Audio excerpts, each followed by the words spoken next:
Testing, testing, testing. I'm moderating this session, so if you want me to start, get everybody in. People, Yeah. It's also you can. Okay. Do you want me to start the session?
So for those of you who don't know who I am, I hope you would by now. My name is Josh Donaldson. I'm the magazine editor for Youth Time magazine, and I work with all the guys here at the Movement.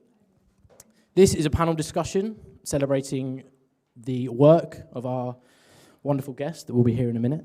And obviously, as this whole day has been all about freedom of speech, we're going to continue that theme now. Thankfully, Robert is having a break, so he won't be coming up here now. So let's introduce the stars of our show. First up is a journalist from Serbia with experience of 30 years. It is Tamara Vucinovic.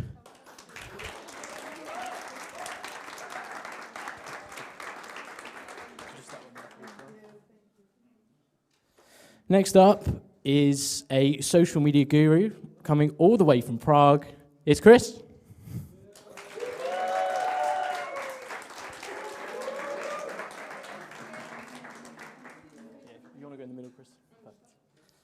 And lastly, she's had a break of about 15 minutes, so she doesn't need much introduction. It's Danica Piper.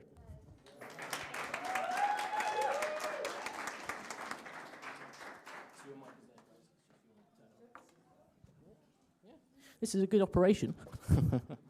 So how are you all? You very well, I hope? We'll just turn the mics on and get this started. Can everybody see okay? Yeah? Perfect. If not, you can go on the live stream. There you go. Okay, so this is going to be hopefully quite a fun, I hope so, it's my job. And we've got a few questions for our experts. And at the end of that session, we will open up to you guys. So if you do have any questions, you have any thoughts throughout the session for any of our speakers, of our panelists, just write them down and I'll come and find you at the end.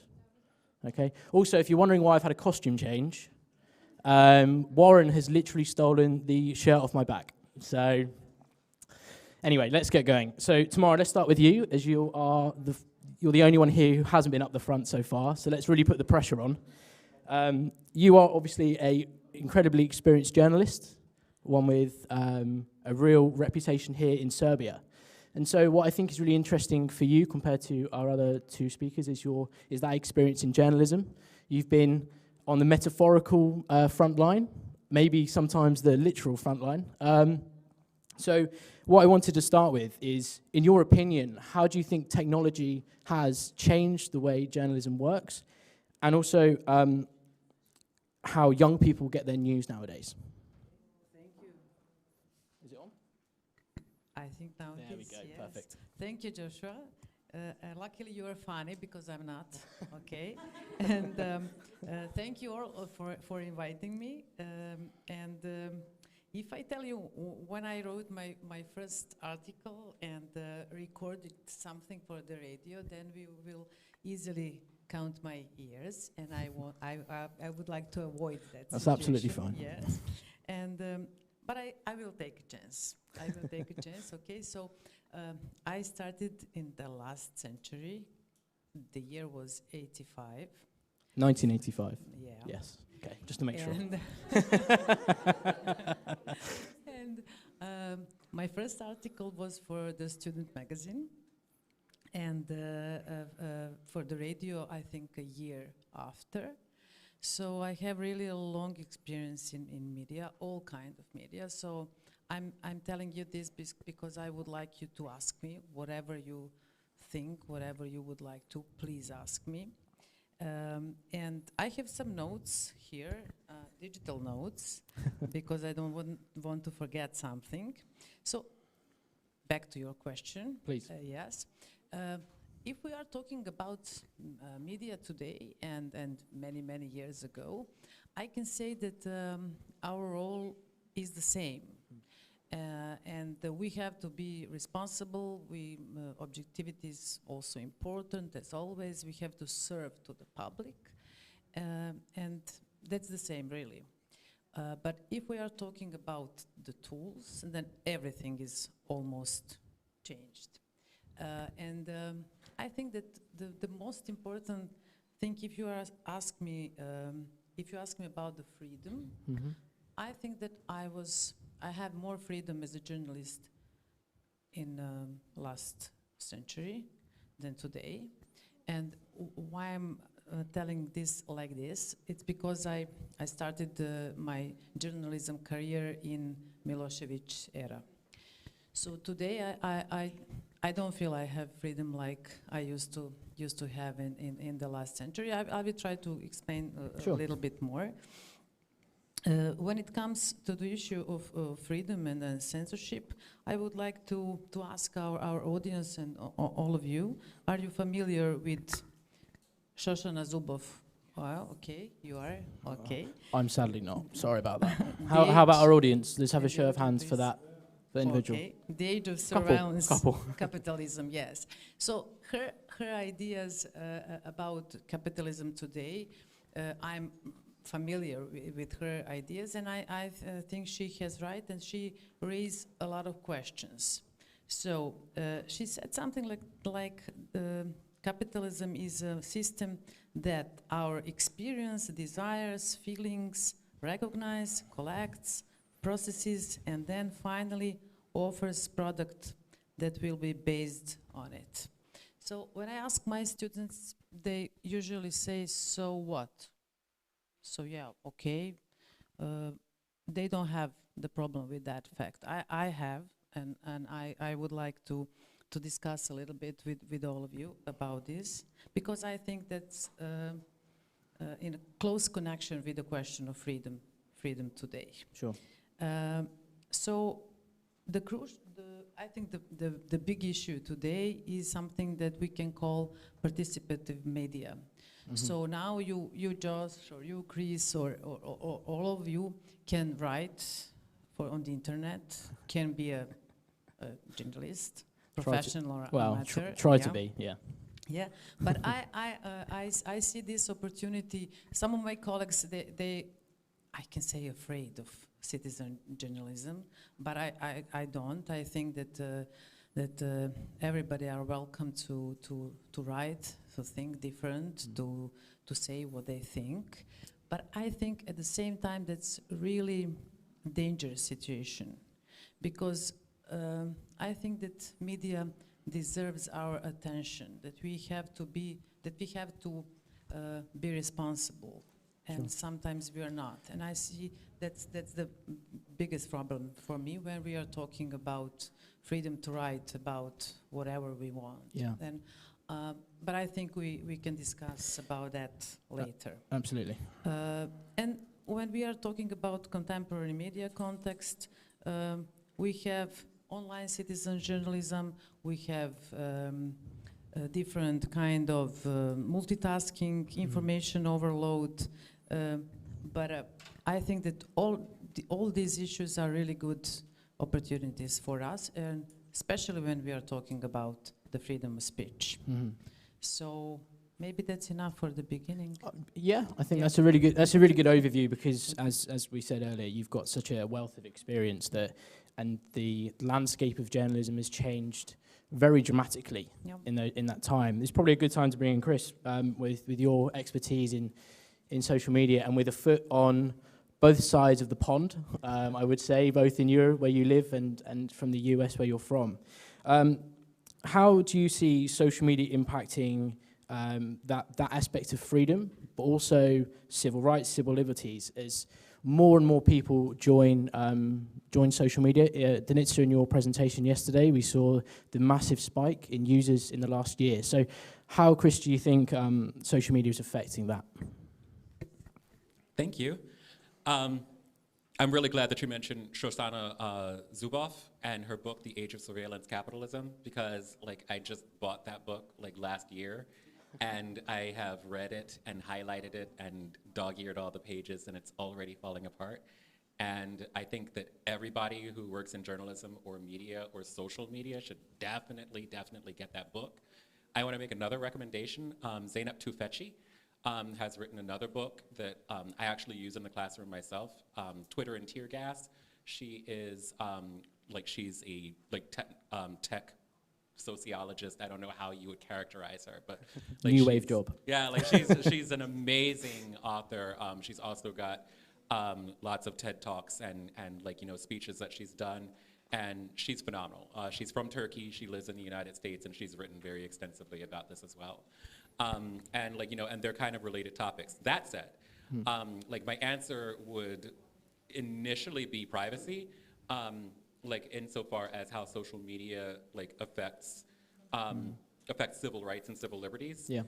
But also Professor Rob has talked about privacy for 40 minutes, and also he's dead in the back of the room. So I don't want to overbeat that drum, but since we're talking about free speech and hate speech also, which is an aspect of free speech. Sure. I think that one thing that the platforms themselves on social media could do better is content moderation. Not an easy job. I don't want to let platforms off the hook by saying content moderation is so hard. But I also want to acknowledge that it is super hard. It's not one of the easier things to do. Right now, I think I should have taken notes like you did on my phone, and I was not wise. But I think, and don't quote me on this, that out of 2.8 billion monthly active users, Facebook currently employs 15,000 content moderators. That's what it says on my sheet here, yes. That's what it says on your sheet? Yes. Wait, there's there's a note on there for you. Oh, okay, so yeah, there's 2.8 billion people who are active users on Facebook today. There we go. It says here. And now you can fact check me and see if I'm correct about 15,000 content moderators. And I definitely encourage people to do that. because media literacy, fact check everything. Exactly. Yeah, exactly. But yeah, like that's not enough. That's not enough people. Like I'm getting encouraging nods from you, so like I feel way better about what I'm saying. But like content moderation is really important. Like we see this, like, you know, we see it all the time. Like, you know, like with like movements and political uprisings that occur on social media, like Black Lives Matter or Me Too or the, like, you know, the Arab Spring or like any number of, like, you know, movements or trends that have occurred over the past, like, you know, 10 or 15 years that have sprung up on social media. Like ultimately, like content moderation is a problem because like Facebook kind of over relies. And I hate picking on Facebook. Mark Zuckerberg's gonna like totally cancel me after this. He's gonna see the film of this. This is live on Facebook at the moment. So if right now. Anton, if the stream goes down in about 5 minutes, we know why. But like, you know, like, so like as I continue, like, you know, my quest to beat down on Facebook, like, you know, like they over rely on AI. Which we'll talk about, I think, again on day 5, to like, you know, to like do a lot of their content moderation, and not enough on actual human beings. And the human beings that they employ don't really have the cultural sensitivity to moderate content as effectively as we would like for them to. And like, you know, what we see, like I think in May or early June, like with Sheikh Jarrah, when that was happening in, like, you know, in Israel and Palestine, there were, like, you know, like there were a lot of mistakes made with content moderation that left a lot of, like, you know, Jewish people vulnerable to anti-Semitism. Because people don't have the cultural competency to, like, you know, to do a very good job of content moderation. They're living in other countries. And so, like, when we talk about doing this in a US versus European context, I think we have to be more granular. I think that it's really important to take, like, you know, like a regional approach and not just a continental approach. Because like Serbia is very different from like Germany, absolutely, which yeah. is very different from like Slovakia, which is very different from like any number of other countries.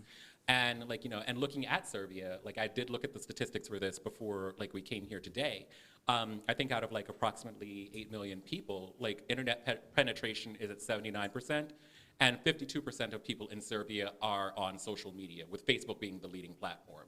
And so being able to, like, you know, to actually look at, like, you know, the cultural context of, like, you know, of different countries and what minoritized groups are vulnerable to hate speech online is an absolute necessity. And that isn't really being paid attention to. And what you ultimately end up having happen is, like, you know, like people with actually more power being further empowered or further emboldened on, like, you know, on our social media platforms to, like, you know, to target like minoritized people. And they end up being the victims of even greater content moderation, which is an ironic outcome.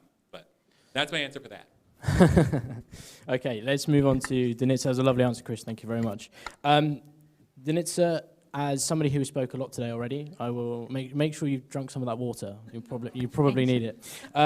You are someone with a dual expertise, one in the field of journalism, but all in the field of academia as well.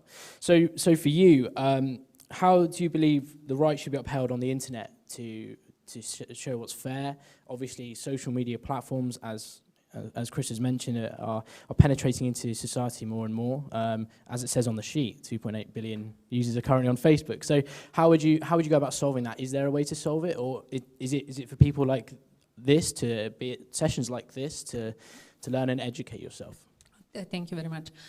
Well, I can tell you like the recipe or the utopian idea how it can be solved, which is given usually in the different strategies of all kinds of organization, institutions, and whatever. And it usually says develop a normative and different legislative laws or documents, then build a strong network between companies, media, and society. And the third one, try to strengthen the idea of freedom of speech. So it's actually nothing, because it's just given through the brackets and we have it as an idea.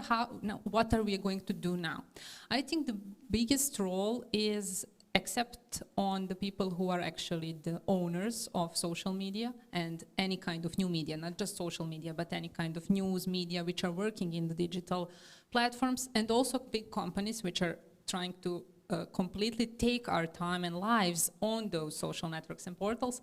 It is actually their role, but they don't have to. They don't want to take them, because if they try to give us a freedom of speech, then we can say whatever we want about anything, and the profit is losing, and the profit is like the main ideology of our life. So we are now in a bit of problematic and pessimistic position, but it's not the end of the world, because we still have academia, we still have these kind of organizations, meetings, and I think they will allow us to have that, because we need to breathe a little bit in order to buy something. So still, it's okay to say that there is no freedom of speech in real digital life. So how can we actually try? We cannot do that for sure. We cannot achieve completely present freedom of speech in digital media. We have seen that a lot of times. As Chris said, if he got now completely deleted and censored on Facebook, it will be because of the keywords. Everything is about the keywords. Absolutely. If I now, probably I will just, you spoke about the water.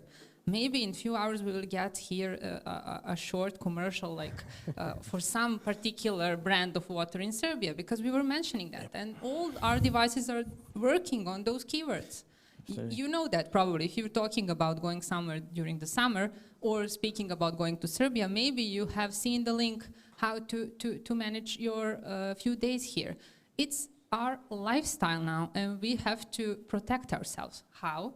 By actually trying to strengthen the idea of freedom of speech in our small communities. And thank you very much, Chris, for talking about the regional projects and regional talks, because we cannot put the same strategy in states and, for example, in Serbia. There was an interesting story about the parking when in Iraq it happened, the war. After the war, they brought a guy from, I think, South Carolina, I'm not sure, I think it's South Carolina or North Carolina. One of the two. Yes, a Carolina. From Carolina, to solve a problem of public parking. And then he just copy-pasted the solution from his small city. And it never got to live in the completely different society, which drives in a different way, which has different habits. So we are doing that all the time with the idea of how to develop strategies for keeping the freedom of speech safe and sound. But as a child grows and goes out of the home, that's the same thing with any kind of speech. So we have to just nurture it as much as possible as I said, with the youngest generation. It's all very strongly related to media literacy, but still we have to all the time reimagining new concepts. And when I say new concepts, I mean about, I was mentioning very shortly yesterday about guerrilla movements. I strongly believe in that. Because, you know, as change is usually coming from the street, and now when we are all on the Zoom and we are all just screens, we don't want to change anything. I mean, I'm in my shorts and having like a T-shirt which is for the work, and I'm talking to students, and then I can just take something to eat. I don't have to go. I can buy everything that will come as a delivery in my home. I don't have a need to go to the street and say, fight for some rights. But then, is it good? We have to think that that's the bad system. I don't want to live in that system, because sometimes my rights will be broken. And just shortly, I don't want to take too much time. Okay. There are groups also that are not visible at all. We were talking about minority groups a lot. But for example, some minority groups are able to express themselves because they have possibility, like health possibilities, to come and speak. But then you have different groups, like, for example, people who have some kind of disabilities, like, let's take autism, for example. They don't have approach to media, and they don't exist. What's the freedom of speech for them? Who is their elective? Who can speak in their name? We don't think about that. You have never went to Facebook and think, what is some, for example, Luca or Marco or Anna sitting somewhere doing, he doesn't have a Facebook, doesn't know anything. Okay, maybe it is actually protected from that world of consumerism, but still it has some kind of needs. It is a part of society, so we have to think quite wide when we wider than we used to do when we speak about the freedom of speech. So not to take any more time, reimagining concepts,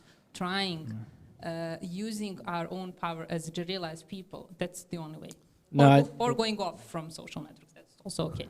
Yeah, if you want to go cold turkey. That's really, really interesting. I think what kind of all three of you said so far is the importance of privacy. And you mentioned your Zoom calls, actually. And when we had our Zoom calls back earlier in the year when we went in our office in the Czech Republic, I tried my hardest to wear a different football shirt in every meeting, just to keep things light and entertaining. But having done that and having searched them a few times, that was always my adverts on Facebook, constantly. So anyway, that anecdote went down really badly. Okay. I want to go back to you tomorrow, if that's okay. And I'm going off script now, everybody, so hold on tight. I want to go back to around about 2006, if that's okay. Which was, I think, I could be wrong, the sort of advent of what we would now the modern Facebook. And I want to talk about what do you think, what was, when Facebook and Twitter and those social media platforms started to become more prevalent in journalism and more of a source for media. What was the initial reaction at that time to these platforms? Because we've seen them become such integral parts of our society. Yeah, I would imagine, and this might be the same for all three of you, we can go down the line if we like about this one, but what was your initial reaction at the time? Great question, Josh. Thank you so much. Oh, you're welcome. So I will try to remember those days. I remember that we have a conference in Belgrade, and I think it was 2006 or something like that. And I met a colleague from BBC, and I said, I hate social networks. I don't want to mention their names, and I don't want to be there. And then I can say his name, Steve Herman for BBC, and he said, please, Tamara, you have to be there. Your audience is there. And then I realized, okay, I cannot afford to hate social networks. So I try to take them and to help me to do my job better. And in the beginning, here in Serbia, I can tell you about the Serbia.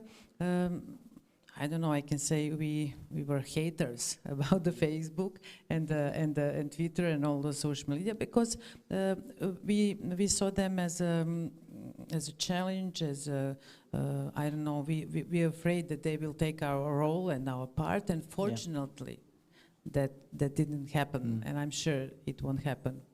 If you're asking me today, we have to have in mind one fact, and I think it's really important when we are talking about freedom. I think about 40% of world population has no access to the internet. That's the fact. And the second thing, when we are talking about that social media, they spend, I think, about $10 million, but it's not so important. It's a big number for sure, for lobbying. So we have to be really critical. That's why it's good that we are talking about Shoshana Zuboff ideas. We have to be critical when we are talking about, not only about social media, about big corporations. Because I think that we don't have to afraid, but we have to be critical. And I completely agree with Danica. We have to fight for ourselves. You, me, all of us. And I think and we have to have a conscious about the bad sides of the internet and the social media. They have a lot of great issues and good things, but when we are talking about privacy, when we are talking about rights, and when we are talking about, I have a lot of guests because I run a radio show. The name of that radio show is Digital Icons. For next year, it will be 20 years. Every Tuesday, 1 hour. And my guests are sometimes with the security background, and almost all of them, I don't know, maybe 10 years ago, I think, cover their cameras. Oh yes, the classic post-it note. Yeah. Yeah, and I think we have to have that in mind when we are talking about privacy and freedom. No, I think that's a really good point. And I mean, it's something I think, wasn't Mark Zuckerberg? We're back to Facebook live stream. He covered. There was a picture of him taken where he covered his camera. I think, is that right? Yeah. So if the owner of the company is doing it, then I think we all need to be very aware of of what we're sharing, what we're doing? Because if you've got the owner of this big company, go on tomorrow. Sorry. I have one example too. Yes, if you analyze, I don't know, the directors of big companies and owners of big companies, you will realize that a lot of them give their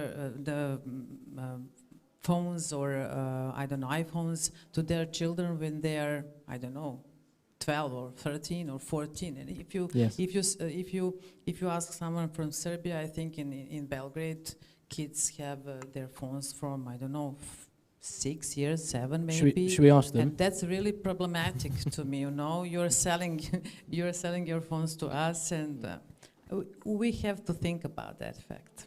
Yeah.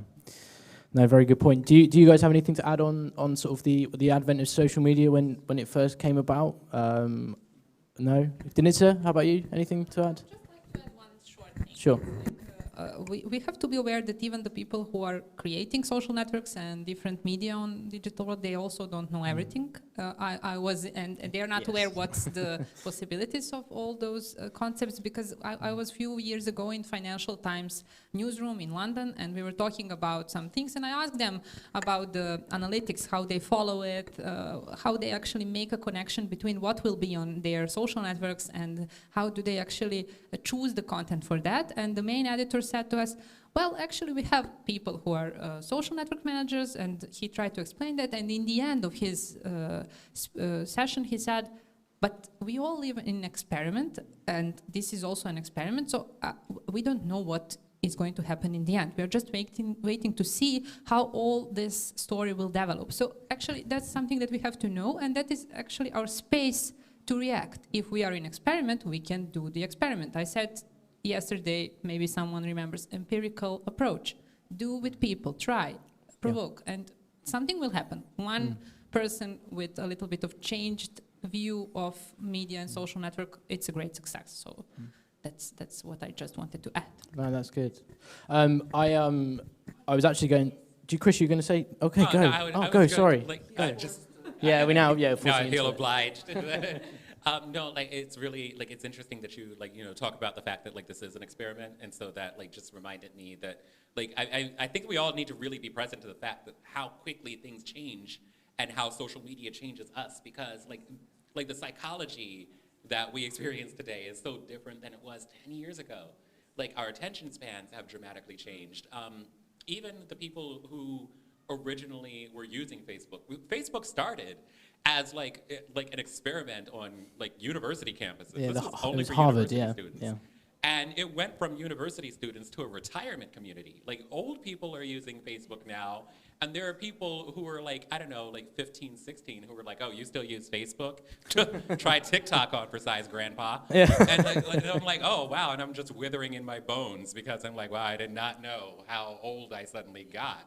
Like, so this is a huge experiment. You're so right about that. You are right. I was thinking I'm young until I went to Abu Dhabi to teach my students there, and I told them, like, do you have Facebook, Instagram? We were talking about, they said, no, few of them are on Instagram, others are only on TikTok. It's their reality. And one of the students told me, that's the place where I have learned more stuff than in any of the classes. And I'm like, okay, I have to open TikTok and speak, and that's it. So think about that. That's really good point. People are on networks. Our minds are completely changed. And even when we are now preparing some kind of discussion or any kind of teaching lesson, we have to have in mind that people are not thinking anymore in the same way as before. You have to prepare content which will be popular and visible on YouTube or in any other platform which is now popular. So that's it. I wonder if we can do a quick experiment with all of you, actually. This is again very off script, and it's just come into my head. Can I get you all to stand up? Please? Yeah, all of you stand up. I'm interested to know now. As we're talking about social media, I've got a bit of a game.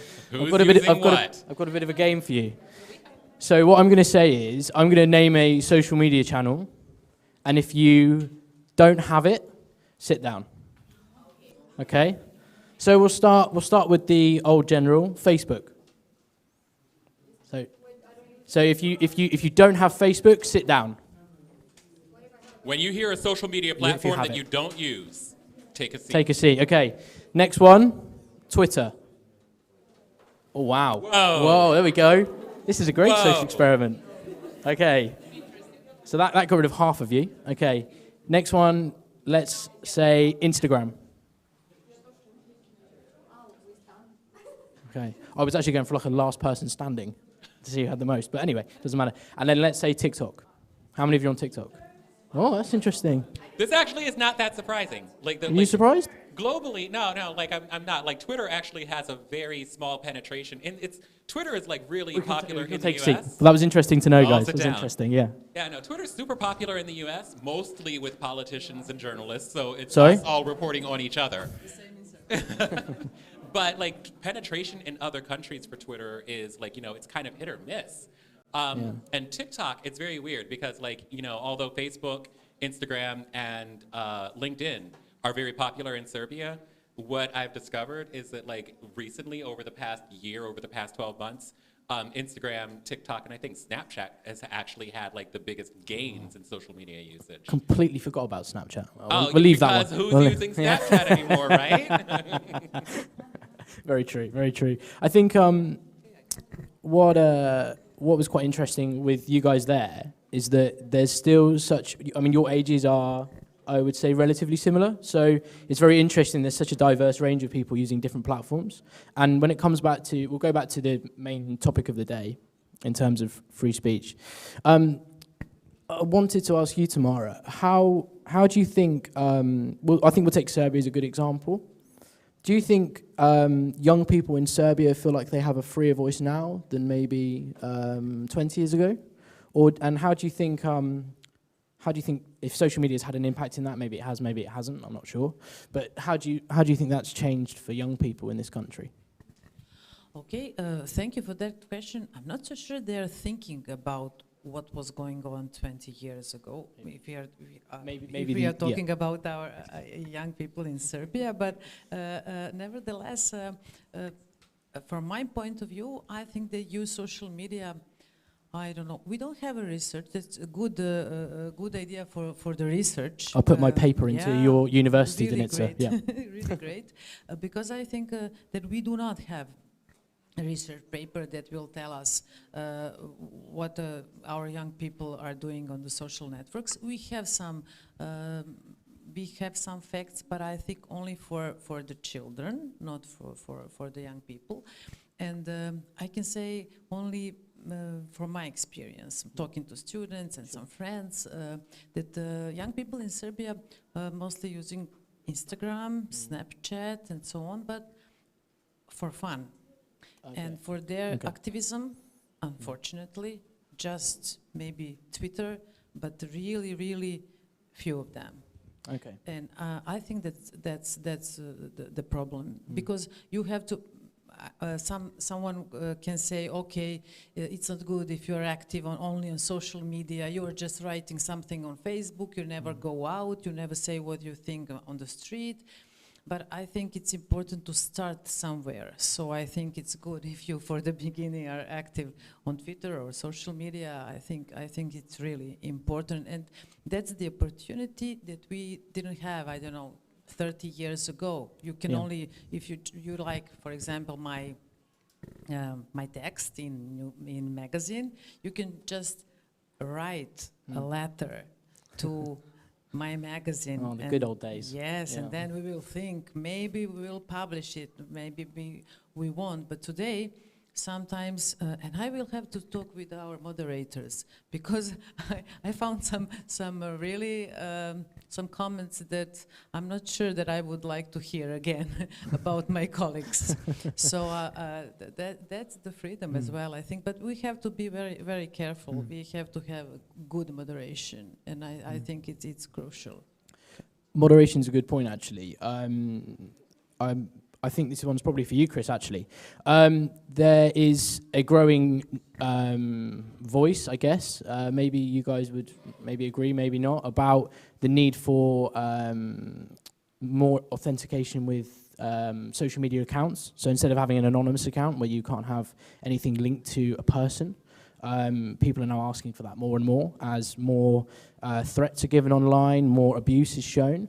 So how does that affect, do you think, freedom of speech? And is that something you think we should have? Or is it something that we should be allowed to have anonymous accounts online, even though in a normal environment, there is no way that would happen? No, I've really put you on the spot here. Yeah. Sorry. Like that's a really tough question to answer. My gut says that, like, you know, because my gut is worth a lot in this conversation, obviously. But like I think that like with like, you know, with actually authentication comes greater accountability. Because you can say whatever you want and be whatever kind of a keyboard warrior that you want when there's anonymity involved.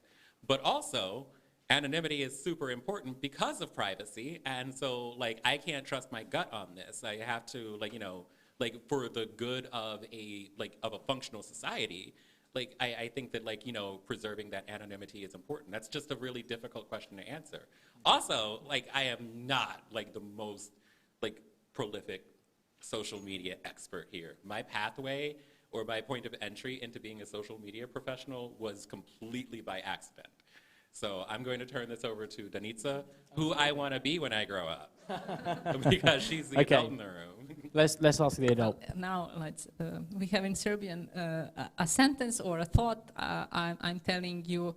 I don't know how would I translate. Ja tebi serdare ti meni vojvodo, but it's like giving some kind of great thought about each other. I was thinking yesterday when you had a presentation, Chris. Oh my God, I have to have a class after Chris. This would be really difficult. So thank you for that sentence. But thinking about the moderation and all those things, we have to be also careful with that, because I think, Tamara, you're right. We cannot just put people to write some kind of things that are not in a correlation with, for example, a good and decent behavior. If you wouldn't say something on the street to some journalist or any public person or any person which is presented on social networks, don't do that in comments. That's the main rule. I usually like to say that when I speak with students. That's the main thing, like a policy for you when you get to social networks. You cannot put an effort into the content and then read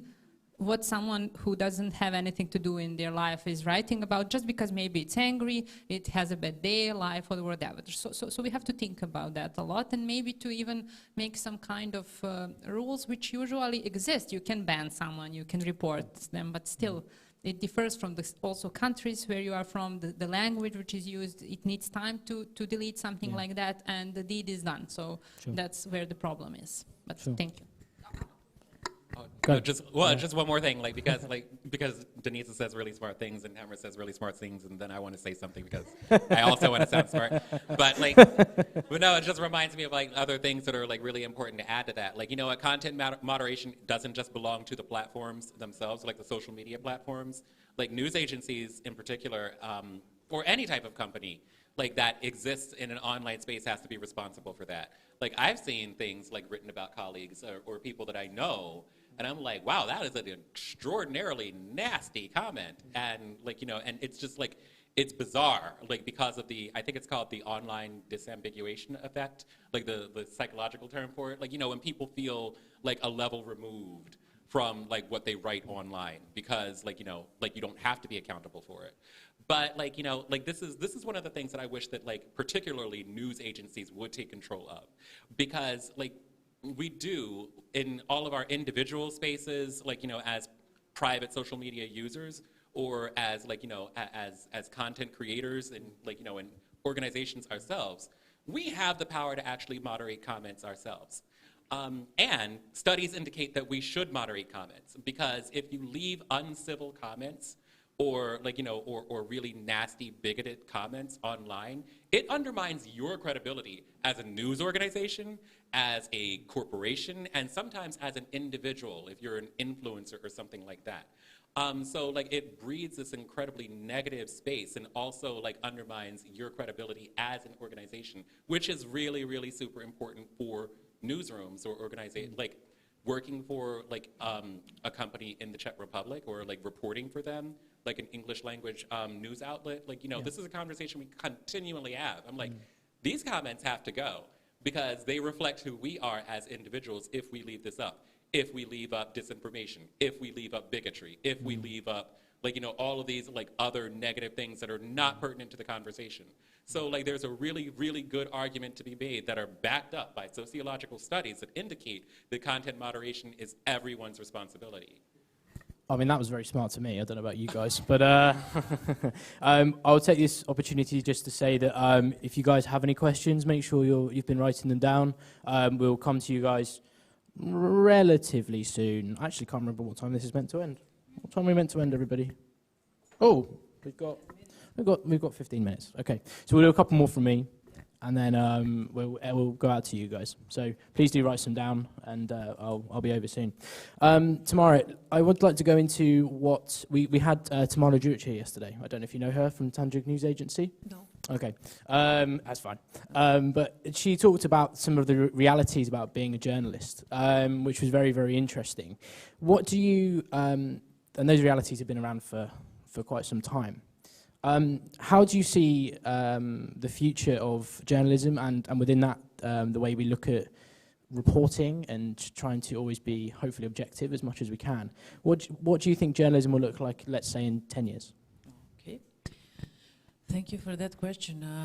I think there are many keywords that can describe my answer, but I think that professionalism is one of the keywords. There is a big difference between the text that I don't know that is written by me and the text that is written by some about I don't know the radio and the text that is written by I don't know someone who doesn't know what exactly he's writing about. So we have one problem. I think it's a big problem today, and the name of that problem is source literacy. I think that we don't have enough knowledge to say this is false and this is true. And I have a problem with my friends. They're sharing fake news every day, and I'm trying to tell them, okay, come on, you have to read this. You can't share, because when you are in media, you are not a journalist, but you have to pretend a little bit that you're a journalist. You know, you have to read carefully. You have to be responsible when you are sharing. Back to your question, there is a story about a friend of mine. She was ill. And then she was trying to find a cure for her illness, and she was reading many, I don't know, blogs and texts and social media. And then finally she discovered two journalists, I think. They prepare a very, very, very good story and a website about that illness. And she said, okay, I will choose them. And from my point of view, I think that we have to be professional.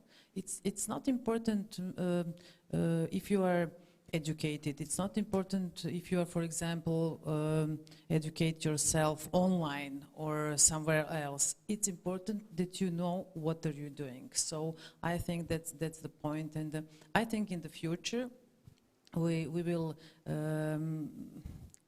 appreciate really a real and good old journalism schools.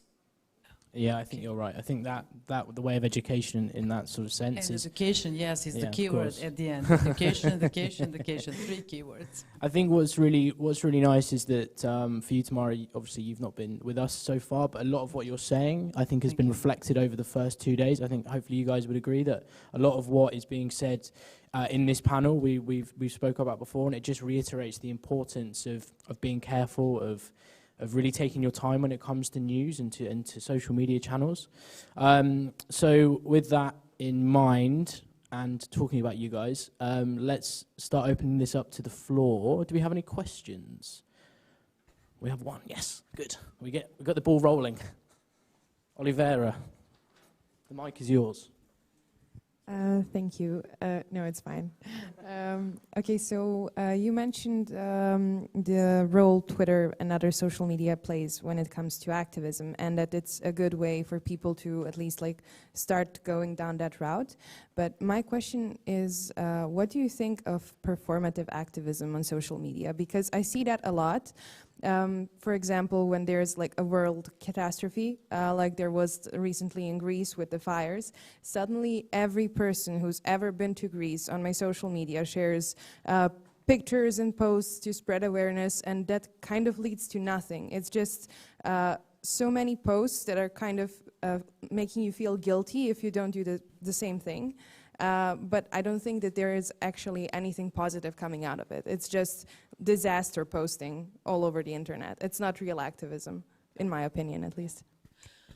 I completely agree with you. Yes, I think that's the big problem, and that's why we have so many. We have information overload. We have so many, I don't know, empty sentences that is really difficult today to find out the real one, the true one. You know, the one that will bring you something new and something useful. And back to my point, people are using social media and they're not aware of that they're in media. You know, I think that sometimes I'm asking my, I don't know, young friends when they're writing something or sharing some photos. I ask them, okay, come on, do you know that you are like a journalist? 2,000 people are listening to you. They are reading your posts. You have to, that's in the same time, that's ethical question and issue. Why are they doing this? About their motives and their knowledge, and we can discuss on many levels. But my young friends, they are telling me, okay, but that's not the problem. I shared that photo, and I said, okay, let's make an experiment. I will try to imagine, because I'm doing that when I'm in my radio and have my radio show, try to imagine all your friends, their faces. You have your grandma for your friends, you have, I don't know, your teacher sometimes, professor, and then share your thoughts again. And then sometimes they say, okay, then I wouldn't do it. So finally, back to your question, I think sometimes that activism is really not good, you know, because you cannot find the information that you would like to find, because you have so many information that you didn't ask for, and you don't want to read these things, and finally you don't feel good when you are looking at it. If I understand your point, good. Well, not necessarily that I feel bad or that anyone should feel bad when looking at it, but I find a huge problem in those performative acts of online activism, that they don't do anything good. And they also very often spread misinformation. I mean, people just see something, oh, this is a terrible thing that happened there, but maybe it didn't. Maybe it's fake news. Maybe someone just shared it to get, I don't know, likes and stuff like that. So I personally have a huge problem with that, and I find that the only cases where it actually proves to be very useful if it's a local thing that's happening, and you're a person who's actually there, who's seeing it, and you're trying to maybe get some help or spread information like that. But if I, from Serbia, post about, I don't know, Afghanistan, I'm not sure if those information are correct. I saw them on Instagram. And what am I going to do by just like sharing something terrible I saw on my feed on Instagram? Exactly. Yeah. Lack of responsibility, that's the fact, unfortunately. Could I just add something on that, if that's okay? I think the point with the sort of online activism, I think I've worked in social media for a few years, so the two things I would normally look for, I'll sit down, I don't like standing up, okay, is that you're looking for such a simple message. So you're also looking for emotion. There's the two things. I would always say keep things basic and hammer the emotion. So when it comes to online activism, there's the good example, actually, somebody was scrolling through my Instagram feed yesterday, and I took part in a Blackout Tuesday, which I think was after the death of George Floyd. And that was absolutely everywhere, to such a degree, my whole Discover page on my Instagram was just black squares. So when online activism is done with a very clear message, and it's done with emotion, and it's done with a very simple but very powerful thing, I think it can be something that can help change something for good. I do agree that you need a cynical mind, and I think that goes for, I think you'd all agree, it goes across the world of journalism, really. But that's a really, I think, something just to maybe think about, because not all campaigns and not all ways of looking at social media is necessarily bad, and it's not set up to also be bad. These things can be taken over, but I do feel that with a simple and very clear and emotional message, it can be done correctly. Sorry. Is there anything you guys would like to add on that point? Okay. Any more questions from the audience? We have, I will go here and then I'll come back to you. And I'd say who it's for, if that's okay. Sorry? Your question and who it's for. Yeah. Hello. I have a question about social networks. Everything starts with a big network, Facebook, where were a lot of different text or articles, and we could get some information from there. There was Twitter, for example, with short articles or sentences or messages. And after that, we got Instagram, where it was, and now it's short videos, and now it's TikTok, where we can find a lot of not informative videos. And I have a question. How do you think, because of what this happened, and maybe because of people become more stupid, if I may say so, and what will be in the nearest future? Thank you. Who would like a crack at that one? Danitza? I think that's you. Well, I'm thinking about the what will be in the near future with all of that. I'm not sure. I think that, and I will go back to what Chris said, and it is also strongly related to what Olivera said. Changing of our psychology is very important, and maybe that's the best possible example. What am I sharing? It will be a question in future. What do I want to share?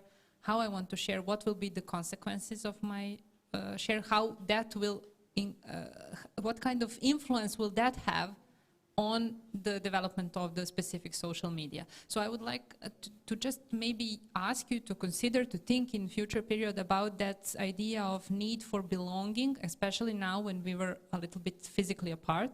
So I think that the creators of social networks and people who are developing them are now thinking about how to put us more into that digital surrounding. So I heard the joke, you know, a little people who are like to talk about conspiracy theories. They have idea also that the COVID is a product of companies which are have developed Zoom and Google and so on. And when you start to think a little bit wider, then you actually think, okay, well, we are all the time in front of those technologies. They did develop strongly in that particular part. It doesn't mean, of course, that I believe in that theory, but still, they are using the health situation which we are living now in order to put us more and more into the screen. So you have to think about those things. So the need for belonging, the psychology, our needs, basic needs that we have. You all know, you all probably had psychology in your education process. You know about our basic needs. Remember Maslow and everything. So think about that. They are playing with our need for being loved, to belong to someone, to be not be hungry, or for our need for attention and some kind of recognition of our being here as a human being. So think about that. Maybe I'm not so direct with the answer, but I think you have to just look wider into what is the upper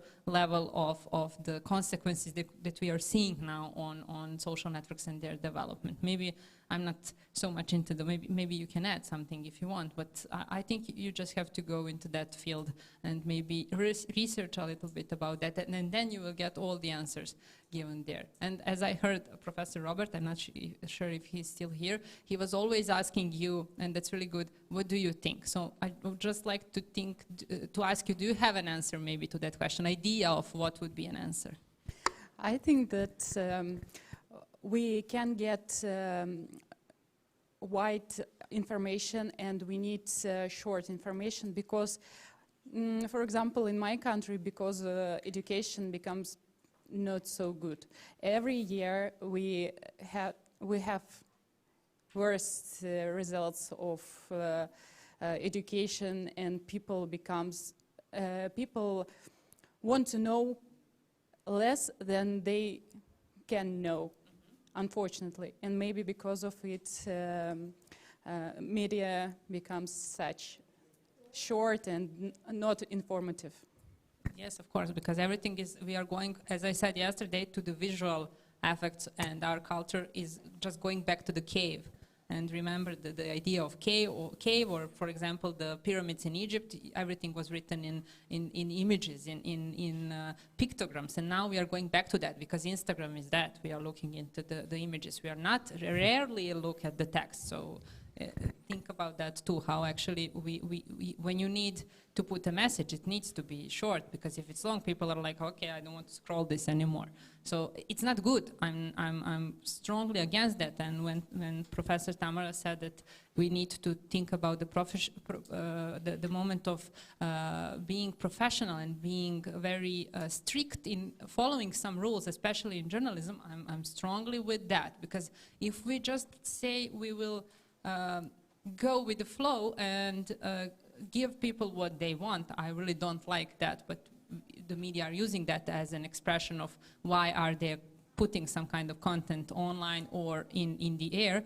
We cannot do that. We just have to go with our own style, and someone in some matter of point will, of course, recognize it. So that was the idea about putting, for example, a great title, which is a little bit clickable, and then after that you have a strong and very professionally written text. So that's the idea, to make some kind of combination, and to make a new habit for people to read, to discuss, to follow different ideas, to get knowledge, and not just to be satisfied with few motivational messages and sharing some support, which is not actually a real support. So that's I'm stopping now. I could do this till tomorrow. Well, we've got approximately 12 minutes, so that's how long we can go for.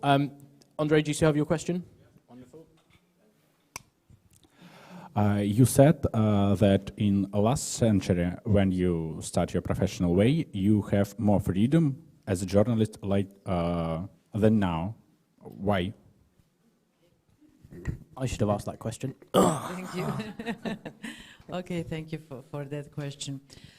Well, for many reasons, and some of them I can share with you here. First of all, we thought that we are not living in democracy, and for sure we didn't. But from my point of view, from today, I can say that then we could say or ask many more things than sometimes today. And when we are talking about social media and networks, it's probably the same, because I don't know, 20 or 30 years ago, when we didn't know anything about Facebook or Twitter or something, nobody pays attention on what are you doing in your private life. And today I don't have private life, like I'm afraid a lot of you. So when I'm writing something on the Facebook, like Tamara Vucenovic, I will never be Tamara Vucenovic, only Tamara Vucenovic. I will always be someone's mother. I will always be a professor at the university and a radio host. And I think, and I'm almost sure that they will not give us the paper or document with the rules how we can, what we can write on the social media, because we are journalists. I don't know about UK or other countries. Maybe your journalists are free to write whatever they want on their private Twitter. There's a really good example on the of this. Twitter you can be, I don't know, I can be Josh, you know. If you want to be, I'll I'll give you the account later. There's a really good case recently actually where I'm gonna have to remember the story now. I think she was a BBC journalist, and she'd had criticisms of past Conservative governments on her Twitter feed. Okay. And she had she'd got this job with the BBC, and other right-wing newspapers found these tweets and were doing all they could to essentially get her sacked from her job because of the way that she believed something slightly different. And the BBC in the UK, for most of you will probably know, is meant to be a very neutral, unbiased reporting platform. But to have someone who was relatively left-wing, but she was more centre-left, I would probably say, she got targeted essentially for this because of it. So you have to be very careful. I know myself, I have to be very careful with what I put, and I have had to since I started my journalism career 5 years ago. And that's always been there for me. It's never been any different. So I think with your question, obviously Tamara and I have started in different eras, but it's very interesting because I have never known that. I've never known journalism without social media. It's part of my brand, essentially, or my newspaper's brand, or my charity's brand that I used to work for, or whoever. I'm part of that and within that circle. So I don't know how to be any more free or less free because they're the constraints that I have, whereas Tamara will have a very different outlook because of and that's the same for you guys as well. So yeah, that's all I would add on that. Yeah, and think about this. 30 years ago, if you are not at home and you're not listening to my radio show, that's it, you missed it. But today, if you are not at home, that's not a problem, you will listen to my podcast. And then you will share my podcast. And if I make some mistake, then thousands of people will see that. So maybe the responsibility and maybe the fear is bigger. I don't know. Maybe I was younger 30 years ago and braver than today. But I'm not thinking that this is the situation, and the political situation as well. But it is a huge subject. Yeah, that's a bigger topic than we've got for 5 minutes. Political situation is different than 30 years ago. Okay, thank you, Andre, for your question. Gresa, did you still have yours? Yes, and then I'll come to you guys, and then. Okay, I'll try to be brief. I just wanted to say that I usually tend to avoid black and white thinking, especially when it comes to topics as important as this one is.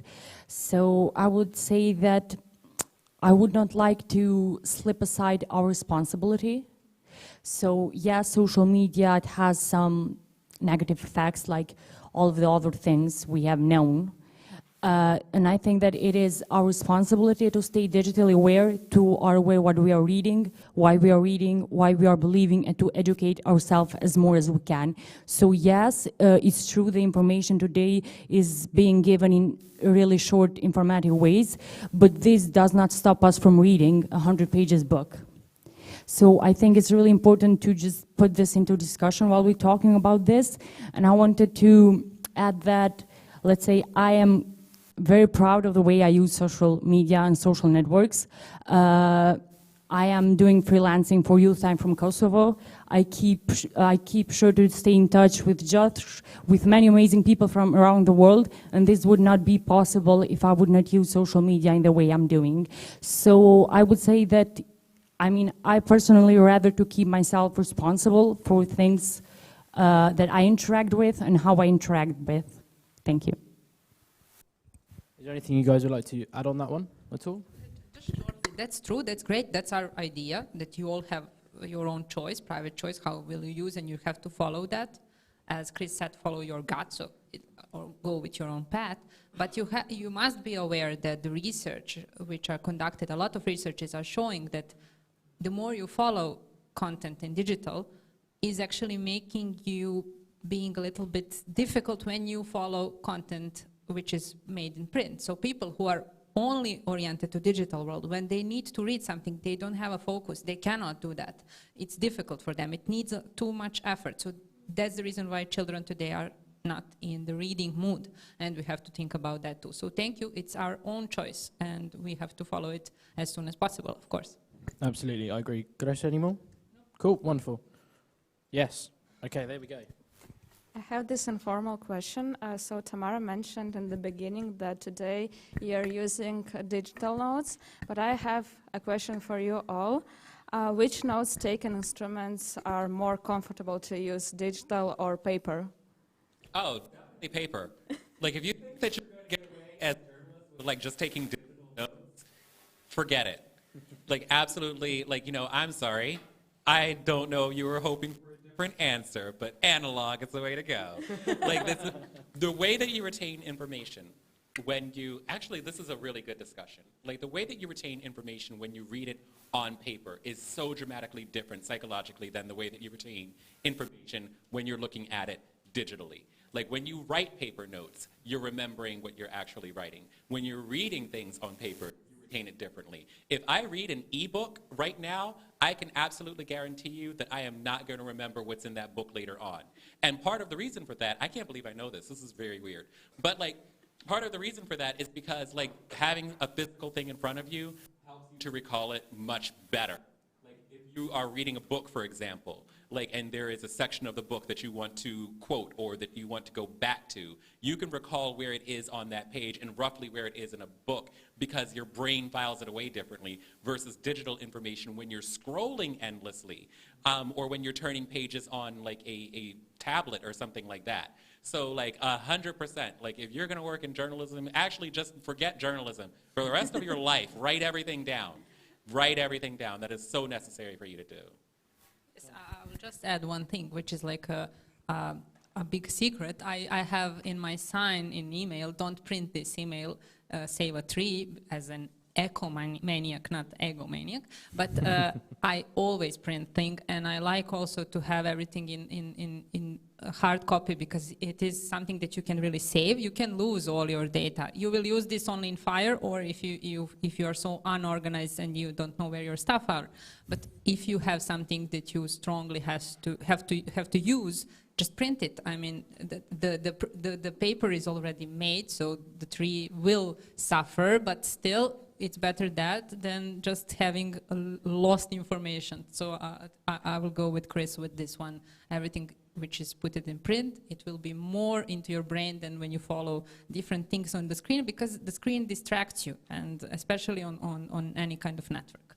Oh, one more thing related to that. Since we're talking about printing things out, like you definitely need to print out your sources. Like that is so important because this has definitely happened to me.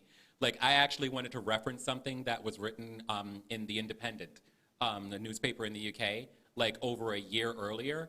And I distinctly remembered what I read, but they literally updated the article and didn't actually say that that article had been updated. And so I was not going crazy, but I did not PDF and save that article unless that organization or site has saved something or archived it on the Wayback Machine.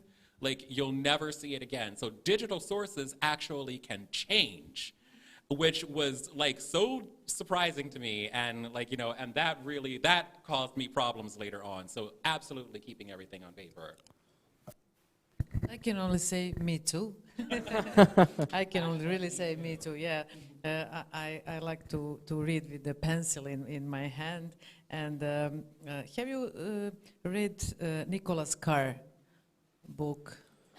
It's an old book now. The name of that book is The Shallows, What the Internet is Doing to Our Brains. When I said 10 years ago, they are trying to, there was a research about what students are learning when they're at the faculty, and some of them, they had their laptops with them, and some of them were just writing, you know, taking notes like in old times.